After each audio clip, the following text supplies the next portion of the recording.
Hi, physics students. This is the second part of section 3 of chapter 18, which is actually the last section we're doing in this chapter. I hope things are going okay. Please email me if you have any questions whatsoever, or you can call my home phone, or even several of you have my cell phone number. You can contact me by that as well. So we're going to continue on. I did notice in the last video that the things I'd written on the bottom of my boards got cut off, and I'll try to not get my hair in the way of the video. So before we get started, in the last video, we did finding the equivalent resistance for complex circuits. We're going to continue on from there, now finding the potential difference across individual resistors and the current in individual resistors. So, this is just to sum up what we know about series and parallel resistors. We know that in a series resistor, the current is the same going in all our resistors. In a parallel, however, the current adds to the total. For series circuits, we know that the potential difference across each of our individual resistors adds to our total potential difference. Whereas in parallel, the potential difference is the same across resistors in parallel. So we're going to use this table. You need to make sure you fill it in on the bottom of the page with the problem number 6 on it. Because this is actually going to we really need to make sure that we know these things, how parallel and series resistors work in terms of current and potential difference. So let's get started. We're gonna look at our example number 7. And you have this complex circuit. What we're going to do is we need to find the current in and the potential difference across each of these, A through F. So we're finding our current A through F and our potential difference A through F. Now, I think the simplest way, so we really know what we're looking at, is to start by simplifying our circuit.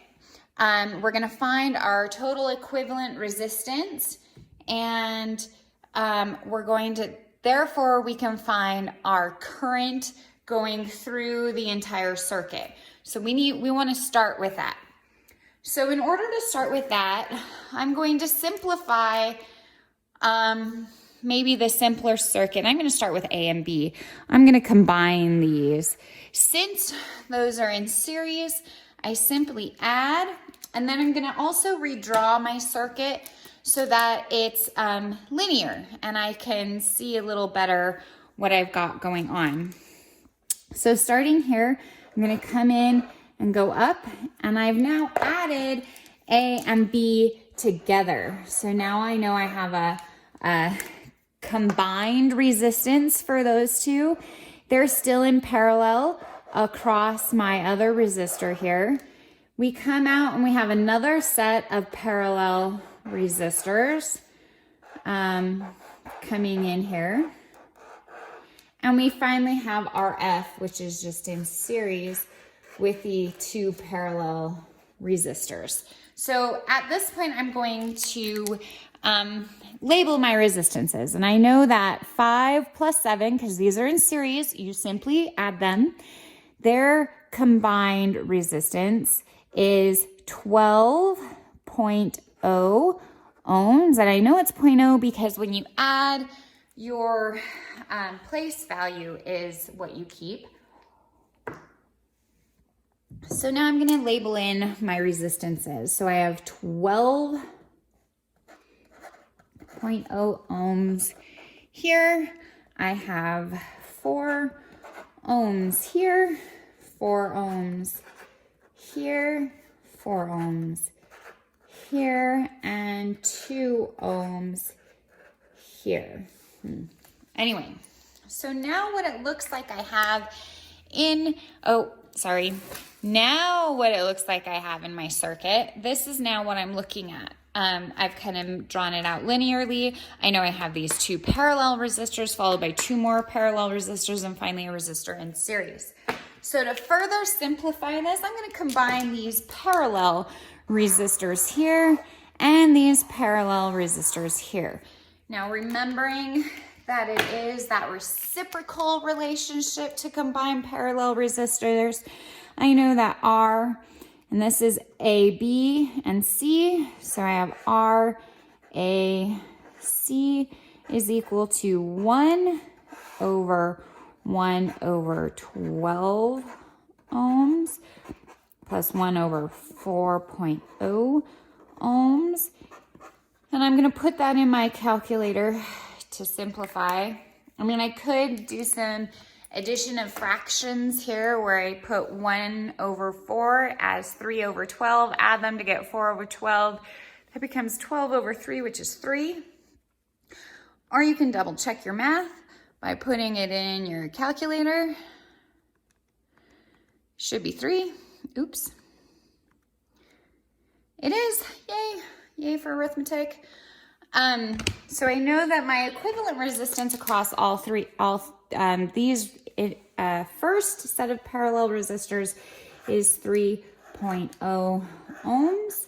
And I'm going to do the same process for, this is actually D and E. So I have R, D, E, which should be 2 ohms, 1 over 4.0 ohms, plus 1 over 4.0 ohms. If you put that in, well, it becomes your 1 over 1/2. So it ends up being 2. But you can put it in if you don't believe me. There it is, 2. And you end up with 2.0 ohms. Okay, so now I'm going to put those values that I got for the equivalent resistance of this first parallel circuit and this circuit in with this, and I'm going to redraw again. At this point, I've redrawn my circuit with my equivalent resistances for my parallel circuits here and here, and then my RF, which I have 3, 2, and 2 ohm resistors. So now to find my equivalent resistance, it's simply adding up all 3 of those. So my R equivalence for my entire circuit is 3 plus 2 plus 2, which is 7 ohms. So that's my equivalent resistance for my entire circuit I've just found.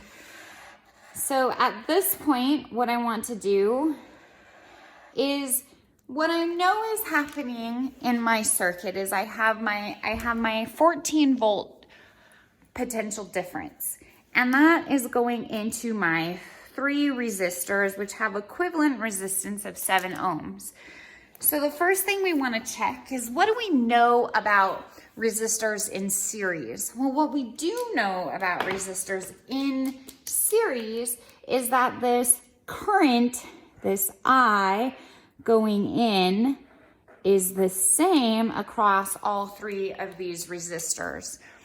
So we really want to start with that point, because then we're going to take each of these, and with that current going in, we're going to figure out what our voltage is for each of these and kind of solve individually.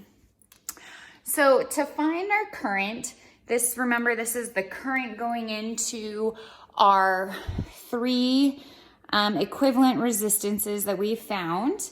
We're going to use our equivalent resistance and our total voltage. So we have I is equal to 14 divided by 7. So you've got 14 volts over 7 ohms.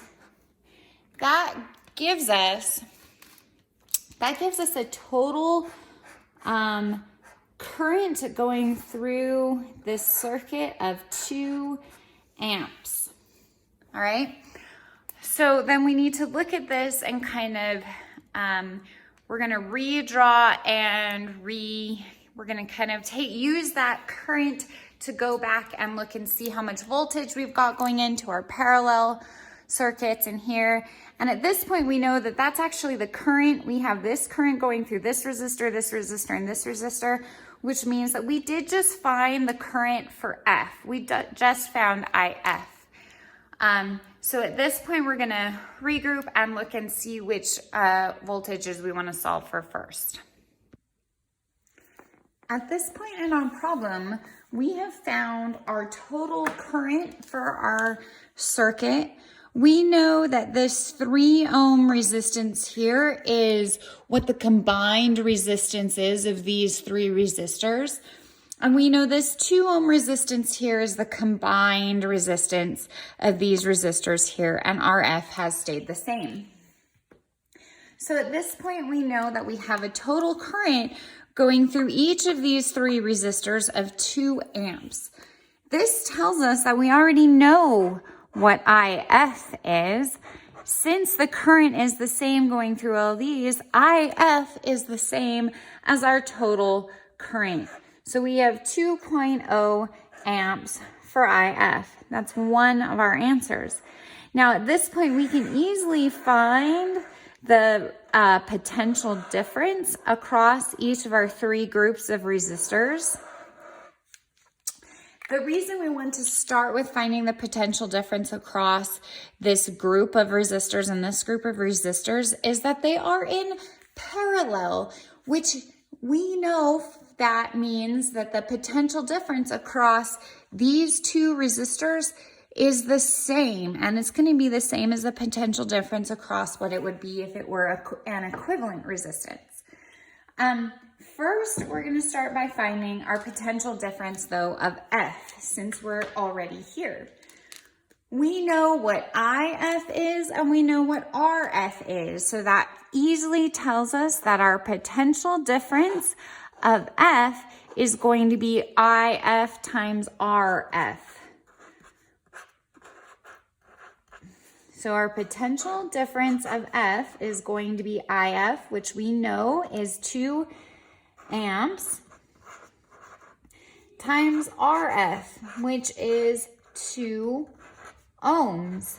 So our potential difference of F is 4 volts. Okay, so we have now found the current across and potential difference of F. From there, I think it might be easiest for us to just work backward. We found F, so we can easily find now our potential difference across D and E. Remember, it's going to be the same, and we're going to use our current in and our equivalent resistance of these parallel circuits to find it. So we know that delta V for D and E is our current in 2.0 amps multiplied by our equivalent resistance for D and E combined, which is 2 ohms. So we know our potential difference across D and E, because they're in parallel again, is 4 volts.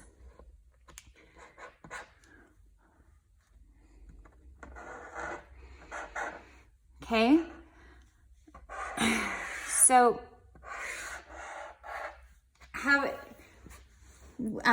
what we know now is that we have potential difference here of 4 volts, a potential difference here of 4 volts, and then we're going to need to find what our potential difference is for our group of resistors here. And we're going to know that the potential difference across this resistor is the same as the potential difference across both of these resistors. So now we can find our potential difference of A through C.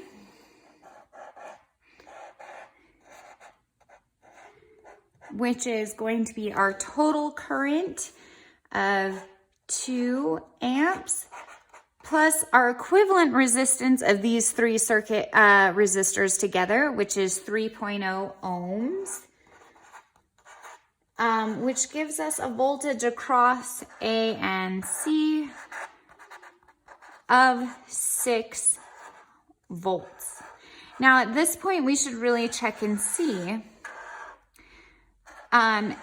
We know that because we have 3 equivalent resistances in series, that the total potential differences of all three should equal the total potential difference of our circuit. Now 6 plus 4 is 14. At the very beginning of the problem, they told us that our entire potential difference is 14 volts. So good, we're doing well so far. Everything has checked out. At this point, we're going to redraw we're gonna add in some information. We're gonna redraw these parallel circuits individually so that we can further analyze them. All right. So at this point, we have found all our information for the voltage and current, the potential difference across and the current in for our resistor F. We've also happened to find the voltage across D and E and the voltage across C. Since these are in parallel, we know our voltage is the same. So at this point, I've redrawn this area here, down here, and put in what we know. We know that the voltage into this parallel set of resistors is 4 volts. Because they're in parallel, this voltage is equal. What we can now do is, since we know both of their voltage in, we can simply find I by using the potential difference divided by the resistance. So I for E would be our potential difference across E, which is this, and the resistance of E. So our current in E is 4 volts divided by 4 ohms. So the current in E is simply 1 amp. Now, we happen to, so that would be the current going across the resistor at E. Next, we can find the current going in resistor D using the same relationship, but instead of using the resistance of E, we're going to use the resistance of D. So, current at D would be the potential difference across D divided by the resistance at D. The current would therefore be 4 volts divided by 4 ohms, and the current at D is 1 amp. These happen to be the same simply because their resistances are equal. Because we know the voltages are equal, if the resistances are also then equal, the current is going to be the same as well. So at this point, we have found everything for F, we've found everything for D, and everything for E. So the last part of this is we're going to redraw this top circuit and find our current in and voltage across A, B, and C. Okay, at this point we've found our current in resistors D through F and our potential difference across resistors C through F. So at this point we need to look at this parallel resistor combination here, and I've redrawn it below. We know that our potential difference across RC is 6 volts, and it's the same as the potential difference across these resistors combined, which is also 6 volts. Now, to find our current across in RC, we need to use the relationship of potential difference divided by the resistance of C. So we have delta VC over RC. So our current in would be 6 volts divided by 4 ohms, which gives us 1.5 amps. So we now know that IC is 1.5 amps, and the potential difference across C is what we found earlier of our 6 volts. Now what we need to do is analyze this circuit, which then has a combined resistance of 12 ohms. And we know that the potential difference across both of those is 6 volts. It's not 6 volts for each of these individually, that's 6 volts together. So at some point, these two voltages or potential differences are going to add to 6 volts. But first, what we need to do is find the current going through these resistors. So we know because they're in series that the current going through each of them is the same. So we're going to find I for A and B, which is our potential difference across both, divided by our equivalent resistance of A and B. And that gives us 6 volts divided by 12 ohms. Therefore, our current going through A and B is a half an amp, 0.50 amps. And then we have to use this current to then find the voltage through each of these.